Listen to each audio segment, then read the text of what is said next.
પાયલ સાથે જે થયું એ વિશે આપનું શું માનવું છે? ખોટું થયું, સાચું થયું, તમારો શું વિચાર છે? પાયલ ગોટી વિશે જે થયું છે ને, અતિશય ખોટું થયું છે. એ પાટીદાર સમાજની દીકરી નહીં, કોઈ પણ સમાજની દીકરી હોય ને તો આ ન થવું જોઈએ. હું ડંકાની શોટ ઉપર કહું છું, ન જ થવું. આ જે થયું છે એ ખરેખર દરેક સમાજ માટે બહુ ખોટું. એક લોક નેતા તરીકે આપને લાગે છે કે એફએસએલ થવો જોઈએ ને એ ખુલાસો થવો જોઈએ? કે ભાઈ આ લેટરની તપાસ થવી જોઈએ કે જેથી કરીને કોઈ પણની ઉપર ખોટો આક્ષેપ થતો હોય તો આ ન થવું જોઈએ. કોણ એવું વ્યક્તિ છે જે ભાજપને બદનામ કરવા ઈચ્છે છે, અથવા તો શા માટે? કાર્યકર્તાઓની અપેક્ષાઓ હોય અને એ અપેક્ષાઓના આધારે જે ભૂલ કરી છે એ કરી જ છે, એમાં 100%. આ ક્યારેય ન થવું જોઈએ, પણ આ થયું છે અને એ થયું છે એમાં પાછું જે ઉતાવળ કરી છે એ વધારે પાછું ખોટું થયું છે. એમાં જે પાયલ ગોટી માટેની જે ઉતાવળ કરી છે એ વધારે પડતી ઉતાવળ થઈ ગઈ. પરંતુ પાયલની ને એના પરિવારની ફરિયાદ છે કે આજ સુધી મને એક પણ ભારતીય જનતા પાર્ટીના નેતા ના મળવા આવ્યા છે, ના મળવા બોલાવ્યા છે.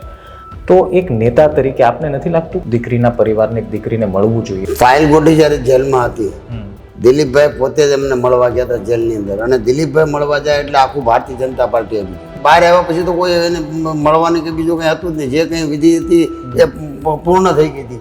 પછી ત્યાં જઈ અને ખોટું સારું લગાડવા જવું એનો અર્થ એવું નથી કે ભાઈ આપણે પેલું કરી. દિલ્હીનો વિકાસ જેવો જોઈએ તો એવો થયો નથી. 100% હું માનું છું અમરેલીમાં વિકાસ ઓછો છે. વિકાસ ક્યારેય ખૂટતો જ નથી. કોઈ પણ જગ્યાએ ગમે તેટલું આપણે વિકાસનું કામ કરશું તો વિકાસ એકને પર્યાય બીજો થવાનું જ છે.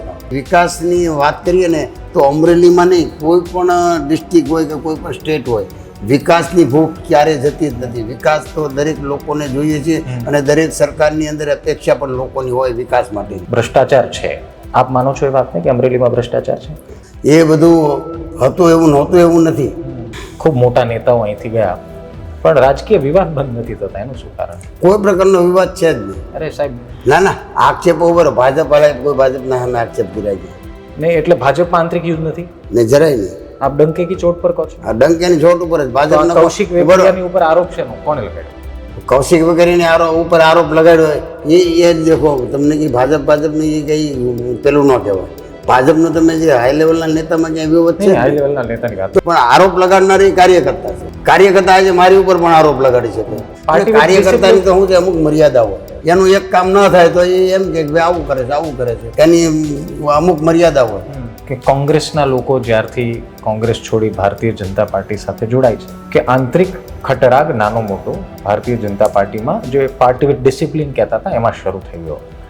આપને લાગે છે કે પક્ષે આ ખોટો નિર્ણય કર્યો છે અથવા તો આવકારીને બહુ વધારે પૂરતા આવકારાઈ ગયા છે, ક્ષણિષ્ઠ કાર્ય કરી રહ્યા, એની સાથે બાહ્ય રીતે અન્યાય છે?